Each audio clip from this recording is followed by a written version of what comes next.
Welcome back to the Mutts podcast presented by BioSteel. I'm your host, Joshua Marshall, and this episode is powered by GoGoat Sports. This is our official launch with them, so we're very excited. Kind of was a soft launch before in our previous episodes, but we are super excited to get going and have this journey upon us right now.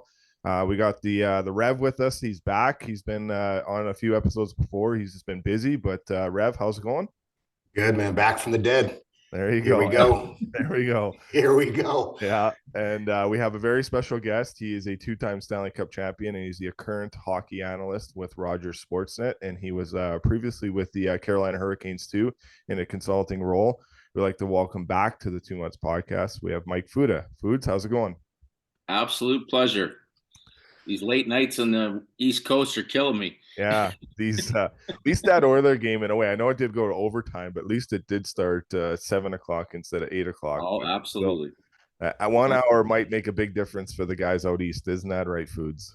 Oh, I was up early doing some stuff with the fans, so I'm all good. Yeah, hockey primed. Nice. I guess kind of your thoughts on the game last night and what is happening in the NHL, because I was just saying this before. A 3-0 lead in the playoffs was almost a guaranteed lock, maybe during your time in tenure with the Kings, and maybe not that long ago too, but it definitely seems like lately, especially this year, 3-0 leads aren't a guaranteed win, and you can blow leads just like that.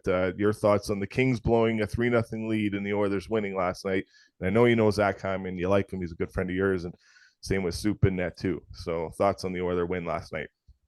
Like, it's amazing. It's well, first of all, I think we talked earlier, Josh, about I think out of the 16 teams in the Stanley Cup, 8 of them are starting goaltenders that you never had. They were not supposed to be starting the season as their starter, which is unusual. So as far as locking it down, not only style of play has changed, but having that goaltender, like I remember for us with Jonathan Quick, and I'm even Rev Corey Crawford during the Cup day. You knew when you had a 3-goal lead, it was like you were bringing Mariano Rivera out of the bullpen, right? Like, yeah. It was done. And now it's not just poor goaltending, but it's just goaltending you can't truly count on. So everything's up for grabs, and just style of play. And when you look at the Oilers, for example, I mean, obviously they're an offensive juggernaut. They're explosive, but I just thought LA after the first period, that's as good as you can play against the Oilers. I mean, and Connor and the group has been not firing on all cylinders, but you have to give LA credit for the 1-3-1, clogging up the neutral zone, taking away Connor's speed. But wow, what a switch, what a switch of events. And I started to see the ball rolling. I was kind of, like Evander Kane was so dominant last year. You were kind of waiting to see him get involved. And then as soon as it started, you start to see you're poking holes and you start to see the slide, and you can't just hang on anymore. And I even thought Tampa did it the other night against the Leafs. Like, they had them, and there was so much offensive zone. You got to keep going. You got to keep pushing. You got to keep pushing. If you start looking at the clock and starting to wait, we got how much before we win? How long is going to tick off the clock before we win? And you lose your offensive dominance and your forecheck and everything. You start to see it slide. And last night was a perfect example. And now, again, though, you've got to say to yourself, like, how many times in the playoffs and after 4 games are you sitting with your coaching staff saying, who are we going to start in that next game? Yeah. And that's become dominant. I mean, obviously you got to come back with Jack, I would assume. So it'll be interesting, but good on the Oilers, because I thought I literally was sitting on the couch thinking, oh my God, just like the Leafs, there's this Toronto Edmonton final ever going to happen? And then you're like, oh my gosh, is Edmonton going to go back home down 3-1? Yeah. Wondering who they're going to start in net, but good on them. That's a huge comeback. Yeah. Rev, you want to jump in on any of this here? And yeah, I'm just, my heart on Skinner. I mean, I'm Skins for the wins all day long, So Foots, you're telling me in your heart of hearts, you think they're going back with Jack? I honestly don't know. I would, it's a decision. It's not like I would honestly, Skinner should be starting the next game, right? Mm-hmm. But yeah, fact you're even, my point is, it's amazing that you're having these conversations like that, like this week, and that's why I think it's no leads. I mean, everybody knows who's starting every night for Tampa, right? Yep. Like if Samsonov has another bad, if Samson has a bad game, there's a question who comes next. Edmonton, the fact they're even having a discussion about who's starting the next game, it's just those conversations never really happened. You just rode your horse all the way through, and there's Exactly. so many series now. It's like, who do you start next? That's just it's not an Edmonton problem. It's unbelievable that there's that much going on. Like the fact in Carolina, they're like, Freddie Anderson was supposed to be riding the horse, and they start Ranta, and now it's like it's amazing that teams have these decisions to make with their starting goaltending. It's just well, I mean, in your opinion, then is this the future of the NHL? This two goalie system? No, no. It's just where we are. No, it's unbelievable, but in my opinion, it's a cap situation, right? Like, I mean, you don't like. I 100% agree with you that Skinner has got the ball and deserves the ball, but there's $5 million backup. Okay, you look at Florida, they got a guy, a 30-year-old starting in net with a $10 million backup.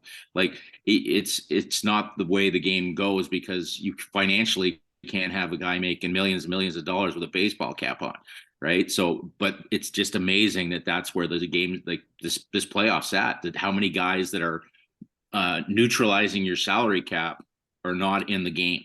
Fleury's another one, right? So 100%, Josh. There you go. And I mean, and that one to me was like an absolute shocker, that it was almost like they predetermined. And I've got oh my God, the Blue Jays drove me crazy this weekend. It's almost like they said ahead of time that Fleury's got to get game 2. Like, how do you go in and steal game 1 with Gustafsson and net, and then come back and say, okay, Marc-Andre's going game 2? Like, like, are you kidding me? Like, and then I mean, whatever, it's all tied up now, but I just couldn't believe that they went back and started him after you win a game on the road with this kid in net, and then you go back just because it's an you got to tip your cap to a Hall of Famer and Marc-Andre Fleury, but that wasn't his game to start, and then they're chasing it, right? Foods, your thoughts? Darnell Nurse has been so the Kings have scored 12 goals in this series. Nurse has been on for 9 of the 12. He's kind of, I thought it was 12 actually. Yeah, so maybe it is 12 there. So but our friends at Missing Curfew and our friends at Spit and Chicklets, we see what the tweets are saying and everything like that. You saw Kulak elevate his game last night to take those minutes away from Nurse when the game was getting a little bit closer. What happens going forward? Obviously, Desharnais didn't play the rest of the game after kind of that gaffe against against Arvidsson. He did play a bit in the second, but he was benched, and same with Klim Kostin. Some question marks going forward, but Nurse, $9.25 million defenseman. What happens here with him, and how do you see him elevating his game, getting back to where it needs to be to hold this series off and get Edmonton the win? He has to. I mean, he has to. And I mean, you always talk about, and again, I love Darnell Nurse as a player. I think he's a character player. He stands up for his teammates. But when his game slides, it doesn't just slide, it crashes. And this is not a time of year. I mean, this is where, I mean, he's got to show the place at his sister's show. Playing for the women's team. She's the coolest cat. She's the most consistent player on Team Canada night after night. And I mean, he's a great athlete, but with $9.25 million, which is an extreme gaffe, and it's not his fault. Good on him for getting it, but it's a $6 million defenseman making 9.25, so you better live up to it. And that comes with in a Canadian hockey market that needs you right now. Thank God. Could you imagine where this team would be without that trade at the deadline with back home? Like, he's like, just seeing.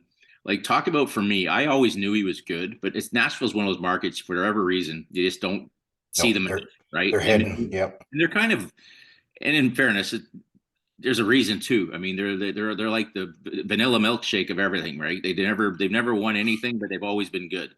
Yeah. Right. So you see a guy in the back end there, and now it's amazing how vocal he is on the bench. You'd think he'd been there for 10 years. Like, this guy's a force, right? So now you got a guy now that should be this should be the reason that's taken it off.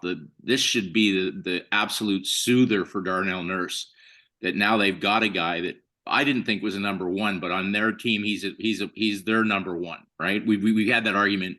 It's not an argument. If it's a great debate about how many number one defensemen are in the NHL. There's probably 12, but there's 32 teams, right? So who's your number one as opposed to what a real number one is? We're seeing a real number one in Hedman coming back in on one leg or whatever he is and changing a series. But this should be the ultimate soother for the Edmonton Oilers, having this guy communicating and settling him down, and just play within yourself. Okay, he's not a quarterback of a power play. But what gets me is the coverage plays and the penalties that are totally unnecessary. Like, I mean, I like it better when he's comes in to help his teammates out, where as opposed to these cross checks. Yeah, they're needless. Like, so. Anyways, I mean, that being said, he just has to. I mean, I don't know how he does it. Maybe just goes out to lunch with Ekholm and learns how to friggin' calm down and just play within yourself. But hey, you're making your money at this stage. It's not for us to get in a guy's head. If you're making that kind of money, you should be proven that you can react and respond to a series. And I mean, and again, you look at these guys. I love watching. For me now, like to see the fire back in Kopitar and Doughty after 5 years of, I mean, you would get it rev after. I mean, watching your boys and kind of still hate LA.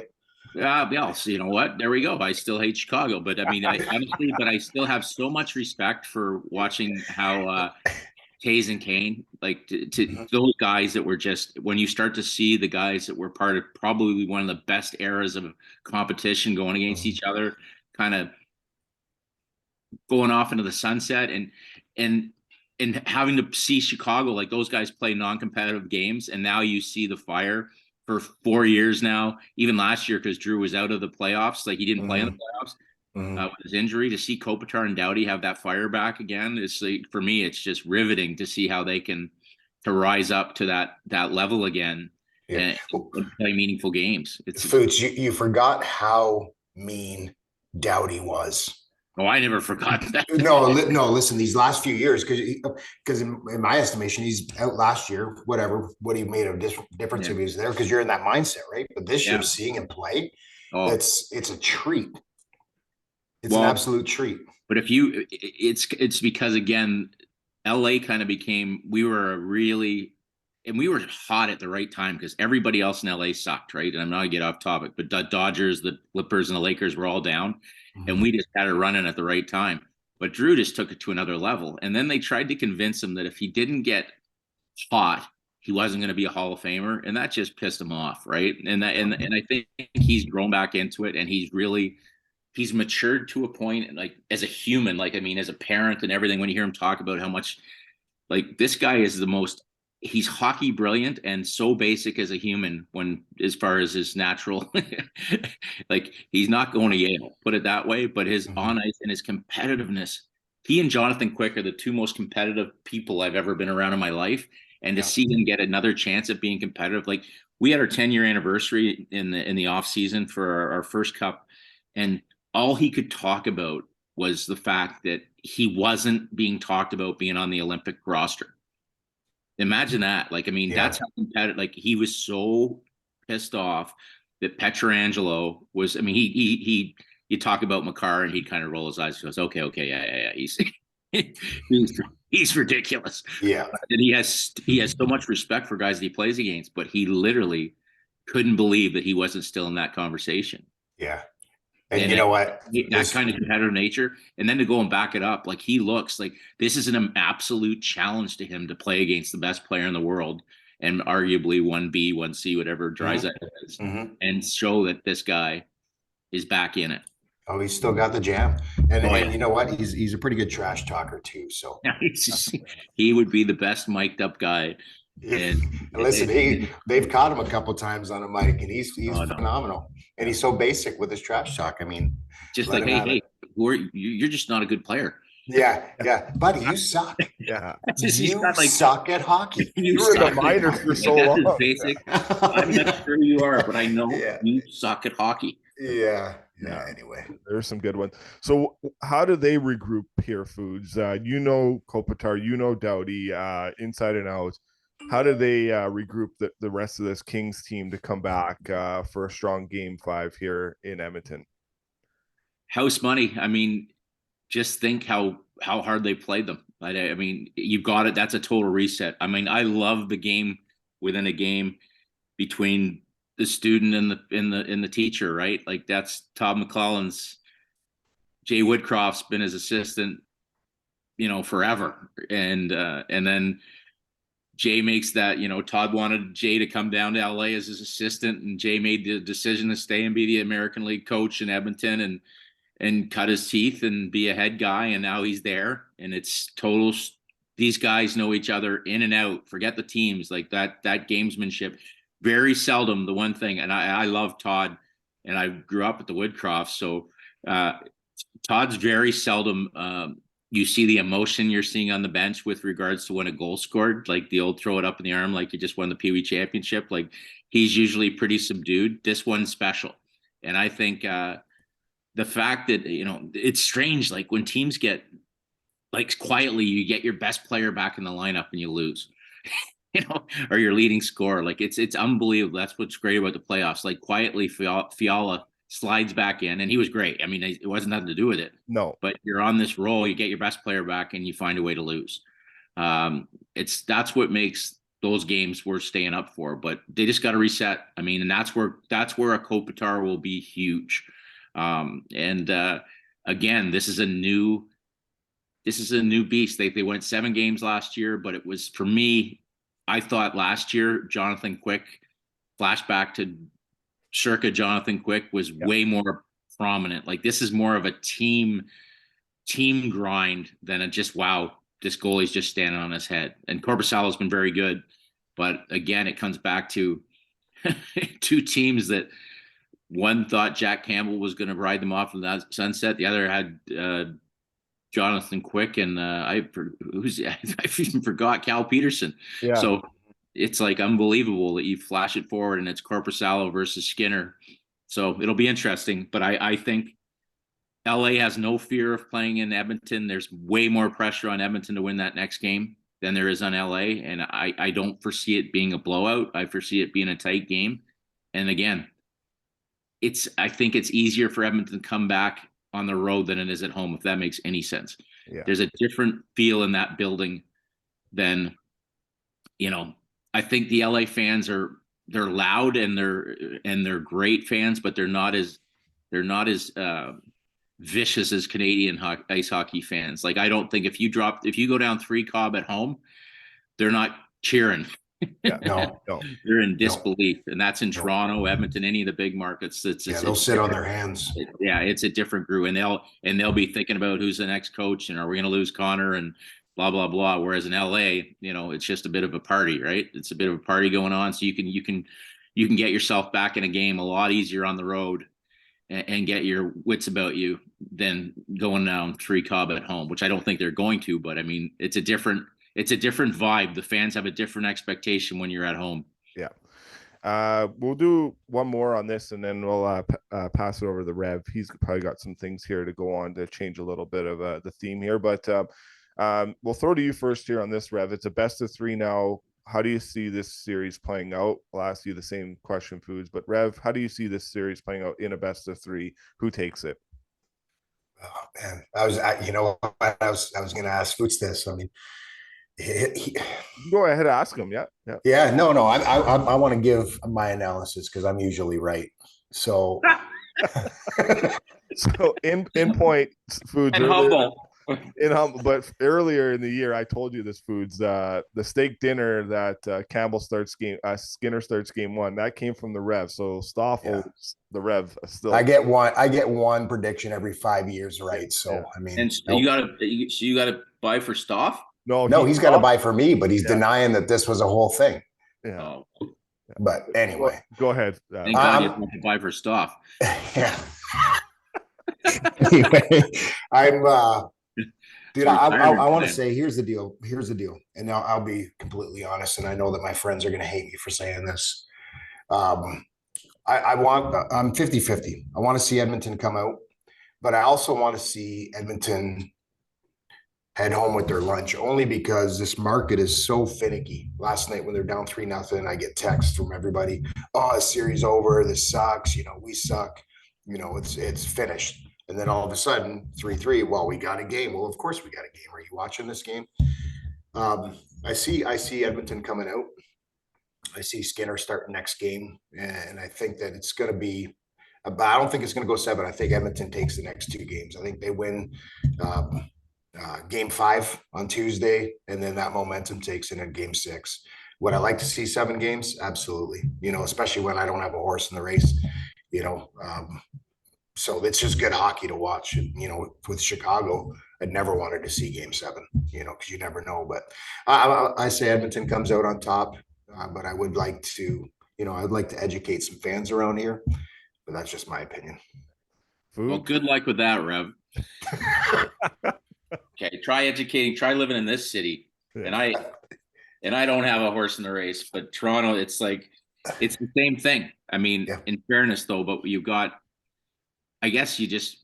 I mean, and obviously McDavid's the best player in the world. But you just reverse roles here. It's the same thing. I mean, as soon as the Leafs get down, McDavid's going to, or sorry, Matthews is moving to Phoenix, and we suck, and blah blah blah blah. So, I grew up with that. I grew up in London, so I mean, we had Leafs fans. Well, you're one of the few guys that actually matured in London that I know. Then I appreciate that. You're good, man. But I'm going to go 7 games just because. I just think there's not a goaltender that I trust in the series. And I agree with you.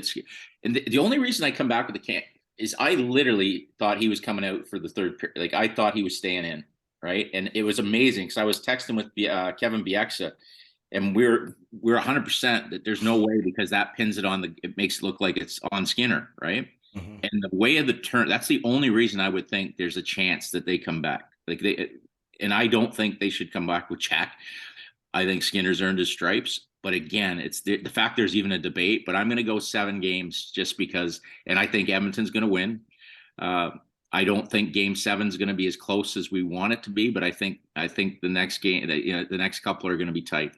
Yeah. And I think Edmonton wins at home in game 7 and one that's going to make the fans uncomfortable watching because it's just. Because that's the way it is. And again, I love the fact, I just think when you start to think about guys like, you forget the secondary score. Like, I mean, geez, like Zach Hyman, like guys like that, it's amazing. Like to think. Wasn't it nice to see him score that winning goal last night?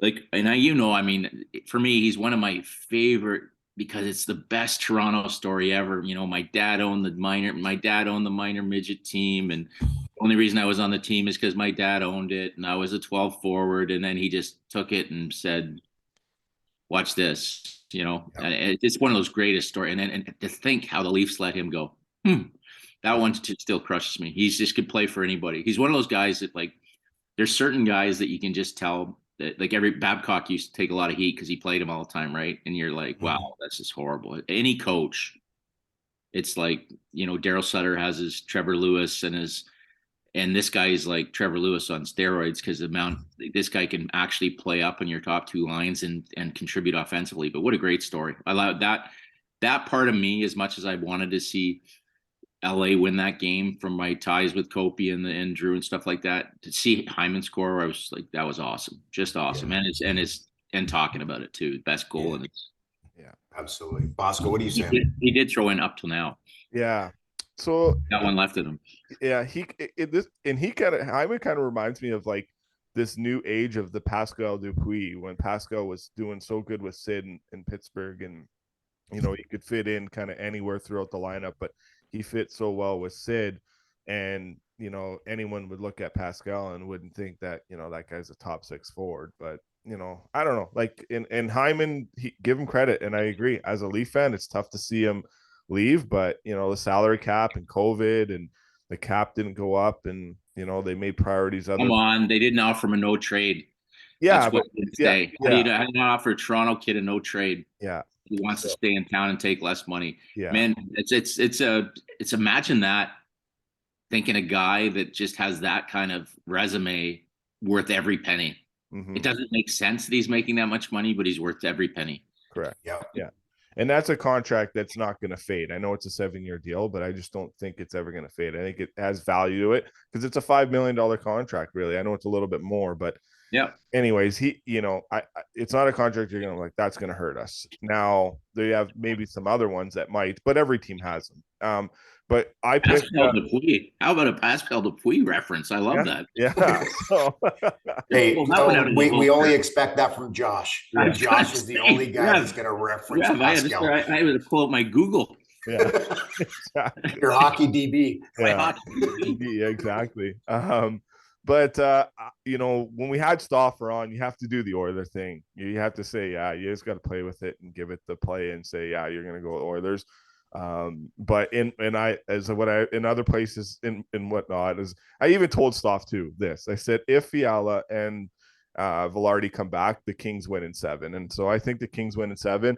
Now, Skinner, got pulled. Campbell stopped 27 of 28 shots. So he pretty much saved their season. That could have been over if Arvidsson scores to make it 5-3 and he makes a save and he doesn't make it look nice. I'm texting with Vernon Fiddler last night during the game, and Fids is just like, he's making me nervous every time the puck goes into the Oilers zone. He's like, I don't know what's going to happen here. So, but I think it's tough for me. You got Connor and Lee on the other side.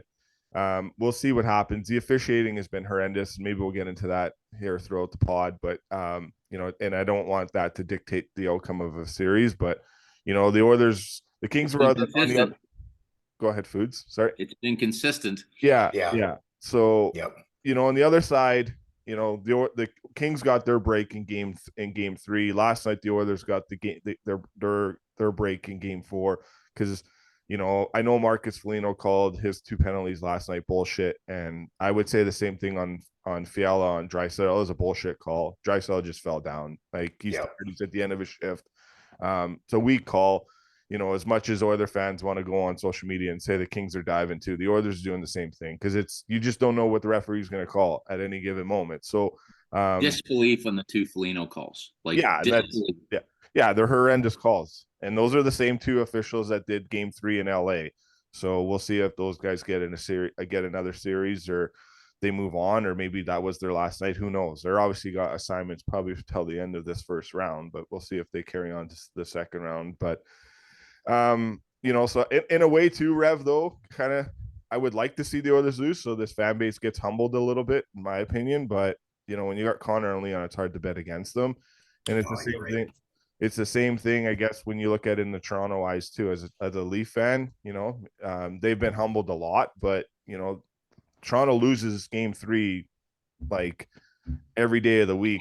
The fact that they won that, we'll see what they do game 4. But in past years, the Leafs lose that game and they don't make it out. But again, they are on the right side of a call too, because that Braden Point play should have been a goal because they called the same kind of play in the Boston game last night. So I don't know what we're getting every day when we wake up and we watch these games. I don't know what the officiating is, and we'll see. And it does feel like maybe a series is going to get dictated on it, but it's 2-2.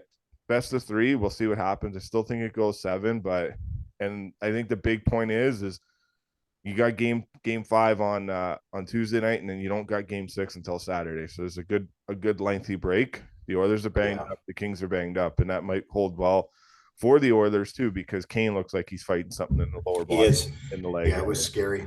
It was scary. Every time he was touched, he was wincing. Yeah. Which. Yeah. So before I throw over to Rev here, he's got probably some things, just overall thoughts of the officiating, Foods in what we've seen in the last few years, but especially this year. It's the worst. It's a tough job, and I agree. I mean, I have, it's hard to say because there's certain games I get so angry when fans I think McCauley's the best ref in the National Hockey League. Okay. Yeah. And so for them to pull the BS they're pulling with Keefe, I mean, I've got storied history with that one. So that part bothers me, to think that the league doesn't want, for a fan base. And obviously I've got no skin in the game with the calls on Foligno. I just disbelief. That's playoff hockey. But to think that the league wouldn't want Toronto or Edmonton to advance is absolutely asinine. Yeah. I mean, it's cash galore for the Leafs to move on, and to have the best player in hockey move on is incredible. Now, whether the league would want two Canadian teams in a final, I mean, that might dent the American market, but I don't think there's anything biased against a team. I just think in general, it's just got to be more consistent. Yeah. It's got to be more consistent. Like I look back at like that. I can't get it out of my head. That Foligno hit behind the net. If he doesn't finish that check, he's benched, right? The one behind the net. And I'm still trying to figure out. I don't have the ability, whatever the DVR roll back, but the tripping one in front of the bench. I thought there was a cross-checking penalty coming to Marchman. Correct. And yes, he ends up with a trip. Like it's like, I don't know. He's sitting in the penalty box leaking with a tripping minor. I'm like, oh boy, this is like, it's just hard to figure out some of the dynamics of it. And you don't ever want a referee's call to decide a game. And it seems like this, like for a pretty tame regular season, there's a lot of fights and scrums. Like it's pretty been hard hockey the way you want it, right? Mm-hmm. It's almost like the refs are a little surprised with the physicality coming back. Like these guys are so used to like nobody fighting. Or nobody throwing big hits and stuff like that it's gotten out of control. And I mean, but do people argue the bunting? Like that's a 5-minute major every night of the week. Yeah. And 6-game suspension in the regular season, a 3-game in the playoffs. It's a total. I don't care whether you've got a clean criminal record. You took the other teams. It's argue. You mean obviously Sergachev, you argue based on offense, defense. Cernek's their best defensive defenseman, right? He's their penalty.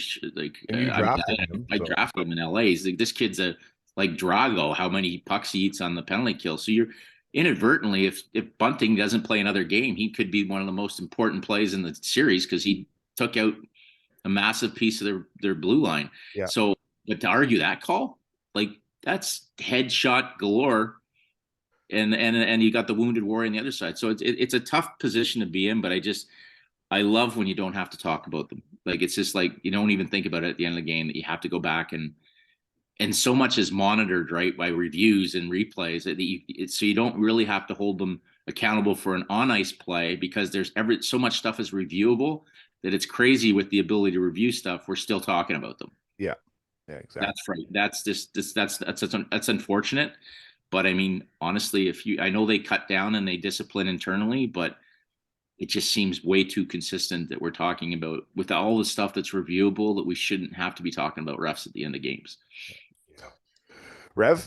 Yeah, it's tough. I was at the first year I moved to Edmonton. I went to Edmonton San Jose game, and the best part of that game was McCauley reffing. I think I got more video of him than I did of anybody on the ice. He's just a phenomenal ref, and he adds to the game, and that's takes so much pride in it too. So it's like to think that I'm not going to get into the whole Keefe thing, but that's ridiculous. Yeah. Sheldon Keefe shouldn't be able to coach games that McCauley refs. Yeah, that's right. Yeah. So, I mean, I know as an analyst, you've got to, I mean, is it a unspoken thing that you've got to stay pretty level across the field, or do you have a favorite team? Tell me who your favorite team is. I don't anymore. I mean, honestly, I don't. I have favorite ever since I became an LA King, which is like a 13-year run. I had a favorite team. I grew up a Toronto Maple Leaf fan, unequivocal, right? I can't help. I mean, and now I'm like, it amazes me too, guys that I used to collect their hockey cards. Like I'm now friends with. It humbles me to this day that I'm buddies with. It's probably started when Mark Osborne became my assistant coach. That I realized, the level I was at, because you can't. I mean, if you're confident in yourself and the job you do, you can't walk around like, like in awe of these guys. But I mean, now to be friends with Wendell Clark and Darcy Tucker and talking the phone with Doug Gilmore, and like, it just becomes. I'm still so like, I never get full of.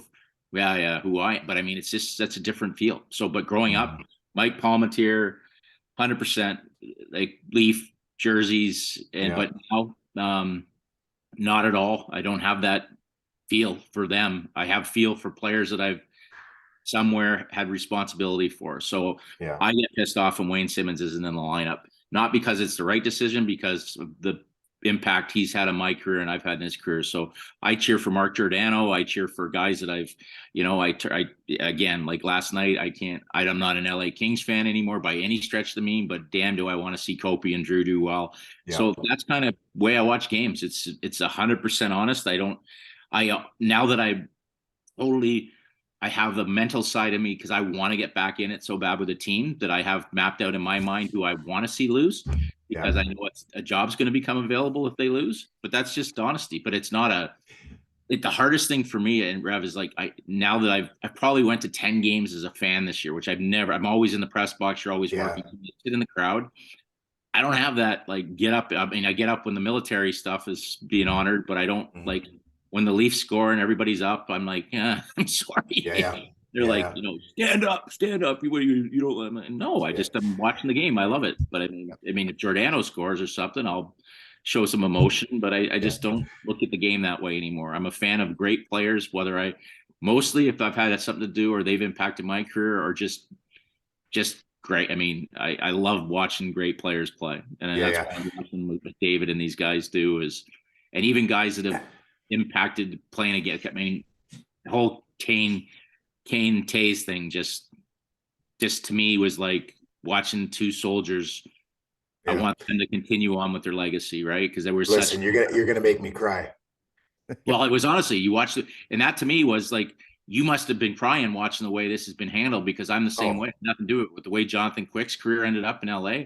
Devastated, absolutely devastated. And obviously, this wasn't a like, what are you doing, Blakey? It was the way it went down, right? There's certain guys that don't have to, they just in your mind it shouldn't go down that way. Clearly, Korpisalo, look, the trades, Gavrikov and Korpisalo are studs. It's not the hockey trade, it's the way it goes down. You don't want Jonathan Tays as much as it was emotional that last game. That's not the way it should have happened. Patrick Kane, that's not the way it should have happened. So no, let me switch up the question then. And I want to ask you a couple of Hawks questions, because I would be I don't want to miss it. But so as a personality, you say you like players, forget the teams, you like the players.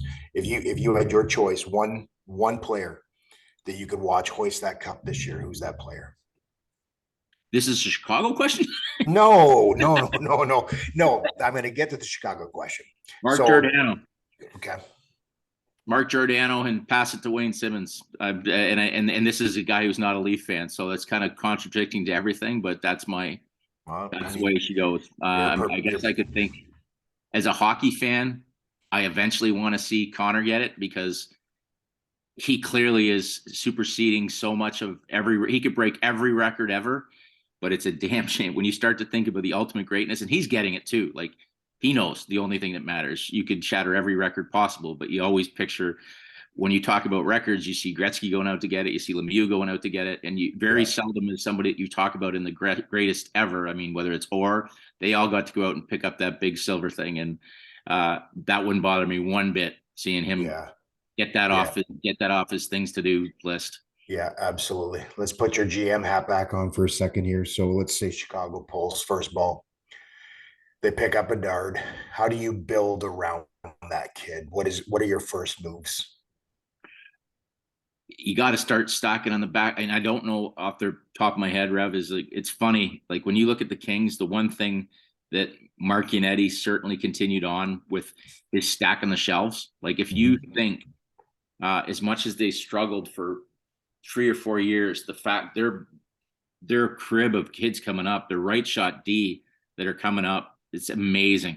Like, to be able to trade a Brock Faber, right? Like, and it's not so much, it's hard for these guys. Like, when you think of the Turcottes and the Brandt, the kid in Barrie they've got coming, like, I know that the Kings have, whether they want to trade it for NHL assets or they've still got it coming, like through the shelves.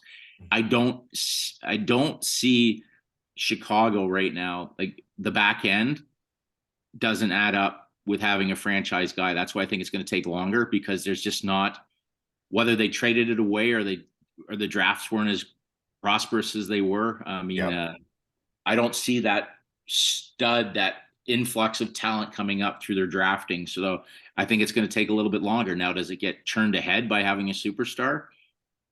Yes. But I just don't, the back end frightens me. The goaltending. Yeah. Well, I just think and this is what I didn't understand over the last year and a half, why they're trading. They're saying they're going into a rebuild, but they're trading away all their good young talent. Hagel, Doc. The brink at. So I was so confused. Yeah, it's.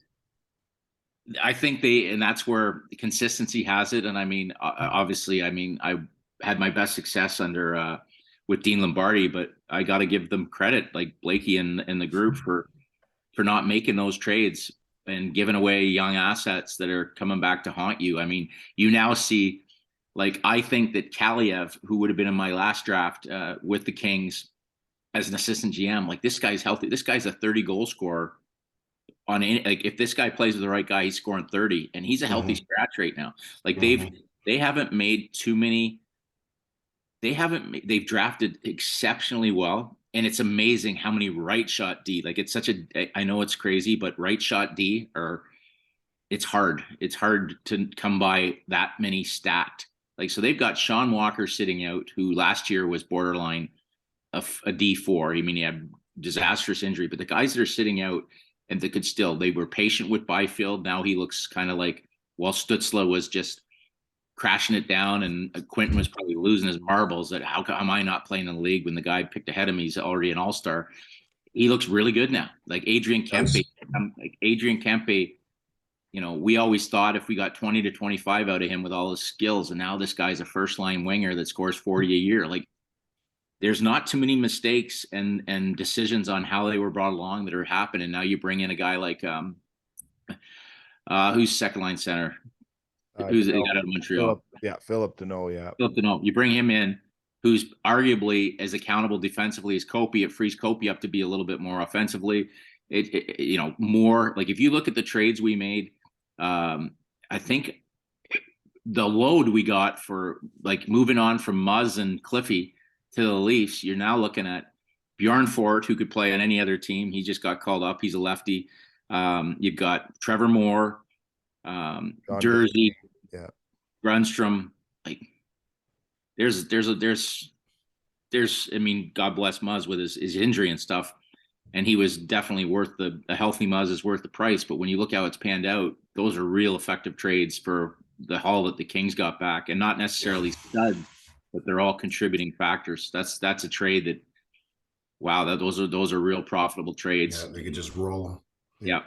And there's more coming. Like, I mean, so again, it's hard to get in that lineup if you're a young player, but the fact that a guy like Kaliev, who he might have had over 20 this year as a scratch, speaks volumes for, and then they add a piece like, they give up on Lemieux, which I guess whatever, a lot of teams have, but and then you bring in McEwen, right? So you've still got a little bit of snot there if anybody wants to screw around. Like, he's not a heavy, but there's just a well-balanced team. Yeah.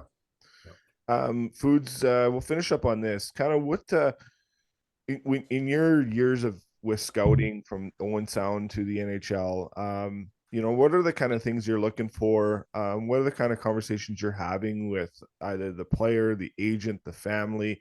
What kind of things that you guys just go into?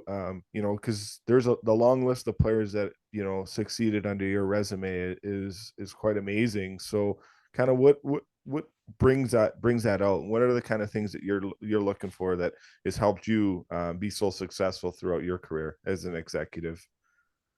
For me, it's character and competitiveness. I mean, we all get to see the same tapes, right? So yeah, it's really when you delve back and peel the onion back, what you get either succeeds or it makes you cry.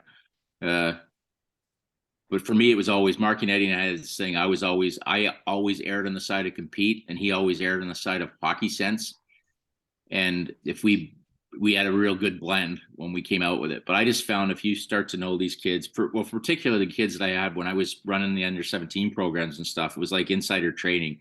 Like, nobody could know Wayne Simmons the way I knew Wayne Simmons. And that's not a knock on people. It's just I knew him intrinsically as a human being and what he had to go through to think that as a scout, and at that point, you want somebody that you just trust, right? So if you're going to fail or you're going to be wrong on a kid, it's never going to be for effort or determination or leaving it all on the train tracks. And I think some of the best so-and-so picks I've had, or been responsible for, cared for. Like you look at the Simmonses and the Giordanos, like everybody was looking at the same player, but I kind of got to know the person to another level.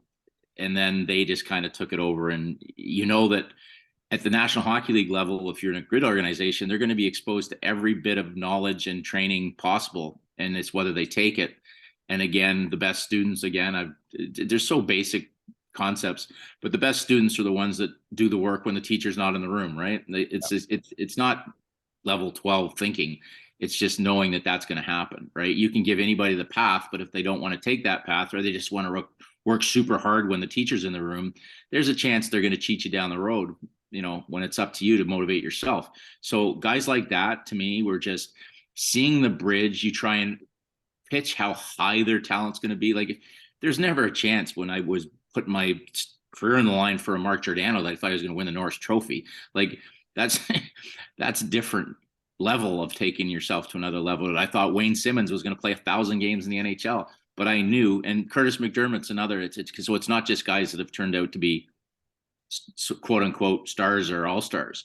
Like, I just watched Curtis McDermott, and I watched his dad work, and I watched him in the gym, and I'm like, and he was like 5'8", built like Gilligan from Gilligan's Island. You probably have to date that, and I'm saying this kid is going to kill somebody to get in the National Hockey League.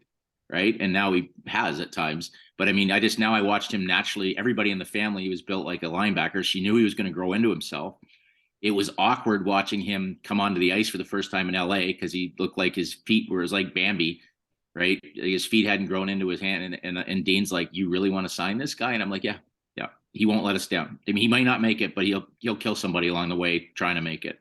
Yeah. Those are the ones that you feel good about. When you can put your head in your pillow at night knowing they're never going to cheat anything that's in front of them, and at a level where you're going to get so many things thrown at you to make you better, they take advantage of everything, and then their natural character kicks in. And I've said it before.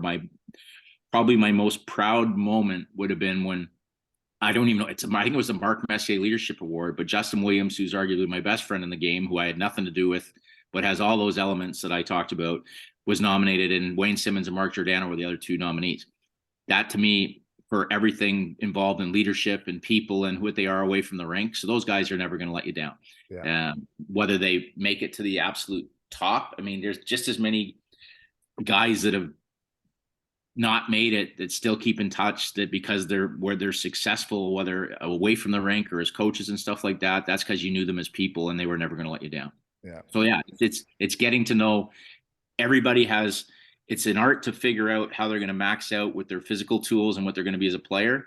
Like, I mean, how many people, Ryan O'Reilly goes in the second round because he can't skate, right? If you met Ryan O'Reilly, you knew skating wasn't going to be an issue because of the person he was. Yeah. I think he was going to, he was going to be a captain somewhere, but the overall player, I mean, Kyle Clifford, he jumped up, probably was a 4th round player. I took at the top of the 2nd round because once I met him and he told me, it was like, you can't fix the NHL draft. But I think I've told you the story that I told him if he was there at the top of the 2nd, we were taking him. So Atlanta was picking ahead of us and they liked him. So he went into their meetings and threatened to throw one of their scouts out of the room, like out of the balcony, over the balcony. He did everything possible to get around Atlanta because he wanted to be an LA King. And it's hilarious because this is Kyle Clifford, who, was never an all-star, a huge part of our 2 cups, but he was so confident. We knew each other so well that I had the microphone in front of me in the 2nd round and I hadn't even started yet. He was already hugging his family and walking down. Now, if I decided to pull an audible there, how foolish would that have looked? Yeah. To know that we just had our word, right? We had our word with our bond. He was already hugged his family and is on his way down, and I hadn't even grabbed the microphone yet. Yeah. Those are pretty cool stories for me, and that's just character plus. Yeah. That's awesome. That's so beautiful. Yeah, there's even times we post stuff like yours, and when you share it, always another name that comes up, and Nate Thompson. I don't know what your relationship is with him, but yeah, he always likes something, shares something. I don't know him, never met him, never spoke to him, but I know you'll have if you want your podcast, I'll have Nate on with you anytime. And I have nothing to do with his career. But he loves you. You can see the love between. But I mean, we love each other because this guy came into our organization and he's another guy. I mean, obviously I mean, you know, this guy's cleaned himself up, sober off the ice, and just an absolute. It amazes me that he's still not. I guess there's this point when people say, because I always said, if I ran a team, and it's probably run its gauntlet because he's older now, I just want that guy in my team. Yeah. Because every coach fell in, like, obviously with us, fell too much in love with him. I mean, when we had when our guy, who's the guy with the clipboard, took over our team, I hate to say it, Willie Desjardins. Yeah. He was playing him like first line center, right? I'm like, okay, I love him too, but let's pull back a little. Yeah, exactly. Yeah. And Nate's playing 32 minutes, and I'm like, oh boy, I love Nate too, but let's holler back a little bit. Yeah. But I mean, how can you not? He's the ultimate teammate. He'll fight anybody. His conditioning. I met like Sully, a good friend of mine, and we met, and he's just a wonderful human being. Like, and I mean, and he's the ultimate pro. I mean, to have to battle the demons he did to become the player that he did. Yeah. And still show up to work every day. I mean, you don't find a better human being than Nate Thompson. So yeah, for sure. All right. Well, thanks for joining us today, Foods. Rev, you have anything you want to add before we jump out? Man, he just, guy with the clipboard. I think I'm going to take that one away today. Right on. You can't just have names. I know guys impact your life in different ways. No, it's not insulting. It's just funny. It was a part of my career, and Willie's a wonderful guy and stuff, but it's one of those parts that I was like, that was part of our. I mean, Blakey had hired him, and he hadn't met him, and he just didn't. Like, it just wasn't the right hire for us at the time. But I'll tell you what, incredible guy. What a wonderful, incredible junior career, and one of the nicest gentlemen I ever. But at the time, it was not the right hire for the Los Angeles Kings. Yeah. And so he's much more than the guy with the clipboard. But when you're on a podcast trying to snap a name, that's the first thing that came to mind. Yeah. All right. Well, enjoy the rest of the week here, Foods. We'll get you back on very shortly here to break down some more playoff games. But thanks for joining us today, Rev. Thanks for jumping in. And pleasure, Rev. Not too much, not too often. A king and a cock can have a nice conversation and walk away peacefully. Exactly. There you go. So that's what I'm here for. Yeah. All right, guys. Well, you guys have a good one. We'll chat soon. Thank you.